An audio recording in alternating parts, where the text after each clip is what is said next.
Hello दोस्तों, कैसे हैं आप लोग? देखिए, आज का जो टॉपिक है वो इंडियन थिंकर्स में डॉक्टर भीमराव अंबेडकर। ये महात्मा गांधी और भीमराव अंबेडकर बहुत ही महत्वपूर्ण विचारक हैं। और इसके पहले जितने भी वेस्टर्न थिंकर्स थे, पश्चिमी विचारक थे, उनको हम लोगों ने सबने कवर कर लिया है इन वीडियो के माध्यम से। और हर सभी वीडियो में एक एवरेज टाइम 12 से 13 मिनट है। यदि आप लोग इनको देखना चाहें तो पिछले वीडियोस पड़े हुए हैं, आप उनको देख सकते हैं। लगभग जितने भी थिंकर्स हैं हम सब कवर कर रहे हैं। आप उनको एक रिवीजन के तौर पे, एक मुख्य मुख्य उनके फैक्ट्स के रूप में देख सकते हैं। इसके अलावा भी पढ़ सकते हैं, हाँ बिल्कुल पढ़ें, लेकिन एक रिवीजन के तौर पे इसको आप देखकर एक बेहतर कॉन्सेप्ट क्लियर कर सकते हैं। ठीक है। और जो भी हमने वीडियोस बनाए हैं, उस वीडियोस के जितने भी वीडियोस में जो रेड कलर से है वो ज़्यादा इम्पोर्टेंट है। आप उनको ध्यान दीजिएगा। ठीक है। चलिए स्टार्ट कर रहे हैं हम लोग। डॉक्टर भीमराव अंबेडकर। डॉक्टर भीमराव रामजी अंबेडकर। ठीक है, इनका पूरा नाम है, कभी कभी एग्जाम में पूरा नाम भी पूछ लेता है। भारत के एक महान समाज सुधारक है ये। न्यायविद हैं, अर्थशास्त्री हैं, संविधान निर्माता हैं। इसलिए इसलिए ये बहुत ज़्यादा महत्वपूर्ण हो जाते हैं। उनका जन्म महाराष्ट्र के एक दलित परिवार में हुआ था। जाति आधारित भेदभाव और सामाजिक असमानता के शिकार होने के बावजूद उन्होंने उच्च शिक्षा प्राप्त की और भारत में समानता और सामाजिक न्याय के लिए अपना जीवन समर्पित किया। ये बेहद एक दलित परिवार से आते थे। और उसके बावजूद, चूँकि देखिए आज का समय तो बहुत बदल गया है। क्यों? क्योंकि संविधान ने इतनी ज़्यादा स्वतंत्रता दे दी है कि आप अपने कार्य को, अपने मनचाहे कार्य को पढ़ सकते हैं, देख सकते हैं और जहाँ भी भ्रमण कर सकते हैं। लेकिन आज से 200 साल, 150 साल पहले ऐसी कंडीशन नहीं थी। बहुत कठिन जीवन था। उस कठिन जीवन में एक दलित परिवार में जन्म लेना और एक उच्च शिक्षा प्राप्त करना एक सपने जैसा था। लेकिन उन्होंने हिम्मत नहीं हारी और फाइनली एक बहुत अच्छे पद पर पहुँचे, बहुत अच्छी शिक्षा प्राप्त की। तो इसलिए उनकी संघर्ष भारतीयों के लिए एक बहुत महत्वपूर्ण योगदान दे रहा है। ठीक है। अब इनकी महत्वपूर्ण जीवन की घटनाओं के बारे में बात करें तो क्रमशः देखेंगे शिक्षा में, राजनीतिक में क्या क्या हुआ। शिक्षा देखो, पहला है टॉपिक की शिक्षा। एल्फिस्टन कॉलेज बॉम्बे से इन्होंने ग्रेजुएशन किया। कोलंबिया यूनिवर्सिटी अमेरिका से एमए और पीएचडी की। लंदन स्कूल ऑफ इकोनॉमिक्स में ग्रेस इन से कानून की पढ़ाई की। वहाँ से कानून की पढ़ाई की, बैरिस्टर बन के आई है। दूसरा है इनका राजनीतिक जीवन। ये क्या है?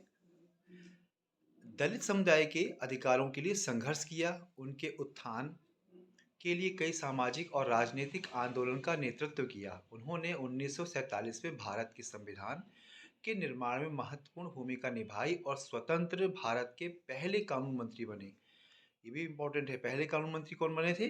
डॉक्टर भीमराव अंबेडकर। तीसरा क्या है? धर्म परिवर्तन। एक्चुअली ये हिंदू धर्म से काफ़ी ज़्यादा उदास थे। अपने जीवन के अंतिम समय में इन्होंने बौद्ध धर्म स्वीकार कर लिया था। उन्होंने 1956 में बौद्ध धर्म अपनाया और लाखों दलितों को बौद्ध धर्म में दीक्षित किया। उनका मानना था कि बौद्ध धर्म समानता और शांति का रास्ता प्रदान करता है। फिर इसके बाद चौथा है इनका निधन। डॉक्टर अंबेडकर का निधन 6 दिसंबर 1956 को हुआ। उन्हें मरणोपरांत भारत रत्न से सम्मानित किया गया। ये बहुत छोटा संक्षिप्त। देखिए, एक एग्ज़ाम के पॉइंट ऑफ व्यू से नहीं, जनरली यदि आप भारत के नागरिक हैं और आप थोड़ा भी शिक्षित हैं तो आपको कम से कम ऐसे महापुरुषों के बारे में जानकारी बिल्कुल होनी चाहिए जिन्होंने अपना पूरा जीवन देश की सेवा के लिए बलिदान कर दिया। ठीक है। अब इनकी मुख्य मुख्य अवधारणाओं पे आते हैं। पहली अवधारणा है सामाजिक न्याय, सोशल जस्टिस। डॉक्टर अंबेडकर ने जाति व्यवस्था और सामाजिक असमानता का विरोध किया। उनका मानना था कि हर व्यक्ति को समान अधिकार और अवसर मिलने चाहिए, चाहे वह किसी भी जाति, धर्म या लिंग का हो। उन्होंने महिलाओं और दलितों के लिए समान अधिकारों की वकालत की। मतलब उनके कहने का मतलब, यदि वो इंसान है तो उनको जाति के आधार पर, धर्म के आधार पर, लिंग के आधार पर भेदभाव नहीं किया जाएगा।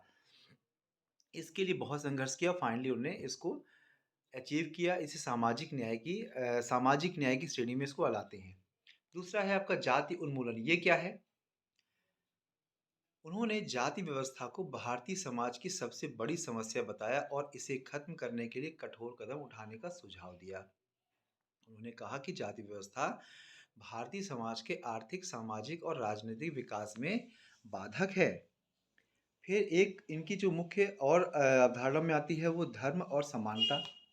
उनके अनुसार धर्म का उद्देश्य समाज में समानता और अशांति स्थापित करना होना चाहिए। उन्होंने बौद्ध धर्म को अपनाया क्योंकि यह समानता और करुणा की शिक्षा देता है।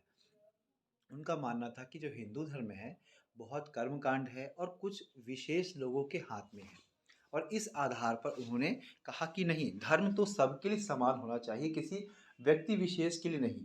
इस आधार पर उन्होंने बौद्ध धर्म को स्वीकार कर लिया, जहाँ पर उन्होंने ये देखा कि बौद्ध धर्म में सभी के लिए बराबर समानता है, हर तरह से है। फिर चौथी कॉन्सेप्ट क्या है इनकी? संविधान और लोकतंत्र। डॉक्टर अंबेडकर भारतीय संविधान के मुख्य शिल्पकार थे, इनको शिल्पकार भी कहते हैं। इन्होंने संविधान की समानता, स्वतंत्रता, बंधुत्व के सिद्धांतों की प्रमुखता प्रमुखता दी। उनके अनुसार एक सशक्त लोकतंत्र में भी सभी वर्गों को समान भागीदारी मिलनी चाहिए। फिर नेक्स्ट है आपका महिला सशक्तिकरण। डॉक्टर अंबेडकर महिलाओं के अधिकारों के प्रबल समर्थक थे। उन्होंने हिंदू कोड बिल का प्रस्ताव रखा जिसमें महिलाओं को समान अधिकार देने की बात की गई थी। ये महिला शक्तिकरण में भी बहुत सपोर्ट करते थे। फिर है श्रमिक अधिकार। ये क्या है? उन्होंने मजदूरों और श्रमिक वर्ग के अधिकारों के लिए आवाज उठाई। वे न्यूनतम मजदूरी, काम के घंटों की सीमा और कामकाजी महिलाओं के अधिकारों के लिए संघर्षरत रहे। ये छोटे छोटे वर्ड है ना, इसको आपको दिमाग पे रखना है। एग्जाम में ऐसे ही पूछेगा कि इनमें से कौन सा कार्य किया, इनमें से कौन सा कार्य नहीं किया, तो आपको ज़्यादा समझ में आएगा। ठीक है। फिर नेक्स्ट है इनकी आर्थिक विचारधारा। ये क्या है? अंबेडकर ने भारत में भूमि सुधार और औद्योगिकरण की वकालत की। उन्होंने कहा कि देश का विकास तभी संभव है जब हर व्यक्ति को आर्थिक अवसर मिले। उनके अनुसार जातिगत भेदभाव आर्थिक विकास में बाधक है। शिक्षा का महत्व। ये क्या है? उन्होंने शिक्षा को समाज के हर वर्ग के लिए आवश्यक बताया। उनका मानना था कि शिक्षा व्यक्ति को सशक्त बनाती है और उसे अपने अधिकारों के लिए लड़ने योग्य बनाती है। ठीक है। अब इनकी किताबें एग्जाम में सामान्यतः यदि बहुत से 10 प्रश्न आए होंगे, उसमें से 5 से 7 प्रश्न तो सीधे सीधे उनकी किताबों से आते हैं। तो एनहिलेशन ऑफ कास्ट, यह अंबेडकर का प्रसिद्ध भाषण है जिसमें उन्होंने जाति व्यवस्था की आलोचना की। इसमें उन्होंने भारतीय समाज में जाति आधारित भेदभाव को खत्म करने की वकालत की। मतलब एक किताब ही है ये। उन्होंने भाषण, मतलब एक प्रकार से उनका वक्तव्य इसमें पूरा पूरा समाया हुआ है। दूसरा है the problems of the rupee, its origin and its solution. देखो, इन्होंने इकोनॉमिक्स के भी महारत हासिल की। इकोनॉमिक्स विषय इनके लिए एक बहुत पारंगत विषय माना जाता है, इसलिए उन्होंने इस पर किताब लिखी। डॉक्टर अंबेडकर की आर्थिक रचना है यह। इसमें उन्होंने भारतीय मुद्रा और इसके समस्याओं का विश्लेषण किया। उन्होंने रिजर्व बैंक ऑफ इंडिया की स्थापना का सुझाव दिया जिसे बाद में स्वीकार कर लिया गया।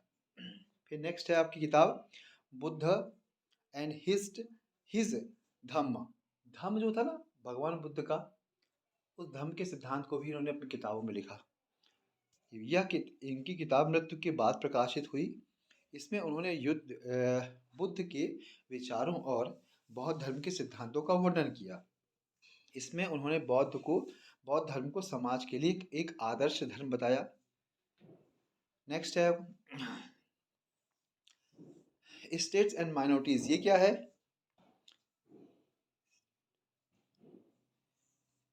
इस किताब में डॉक्टर अंबेडकर ने अल्पसंख्यकों के अधिकार और उनकी सुरक्षा के लिए संवैधानिक उपाय सुझाए। उन्होंने अल्पसंख्यकों के लिए आरक्षण और सुरक्षा की वकालत की। एक नेक्स्ट किताब कौन सी है? The untouchables who were they and why they become untouchables. ये भी अच्छी किताब है उनकी। इसमें उन्होंने अछूतों की उत्पत्ति और उनके प्रति भेदभाव के कारणों का विश्लेषण किया। उन्होंने इस सामाजिक समस्या को समाप्त करने के लिए ठोस कदम उठाने पर जोर दिया। नेक्स्ट तक क्या है उनकी, थॉट्स ऑन लिंग्विस्टिक स्टेट्स। ये क्या है, इस पुस्तक में उन्होंने भाषाई आधार पर राज्यों के पुनर्गठन का सुझाव दिया। इसके अनुसार भाषाई राज्यों में से प्रशासन और सांस्कृतिक विकास में मदद मिल सकती है। देखिए ये लगभग आपके जितने प्रश्न थे इसी में से आएंगे। एक जो मेन 3 भाग होते हैं किसी भी थिंकर्स के, एक उनका मुख्य परिचय, दूसरा मुख्य अवधारणाएं और तीसरा होता है आपकी मुख्य किताबें। इन तीनों को कवर करने का प्रयास किया है। देखिए इनके व्यक्तित्व जितने विचारक हैं, महापुरुष हैं, इनके व्यक्तित्व को मुश्किल से 10 मिनट या 12 मिनट के लेक्चर में समेटना संभव ही नहीं है। बस एक छोटा सा प्रयास किया है, आप उसको और भी बेहतर तरीके से पढ़ सकते हैं, जान सकते हैं, समझ सकते हैं, क्योंकि ज्ञान का आधार है, क्वेश्चन कभी कभी से पूछ सकता है, लेकिन जो ट्रेंड चला हुआ है, जो सामान्यतः क्वेश्चन पूछे जाते हैं वो ये है। ठीक है, okay, thank you very much.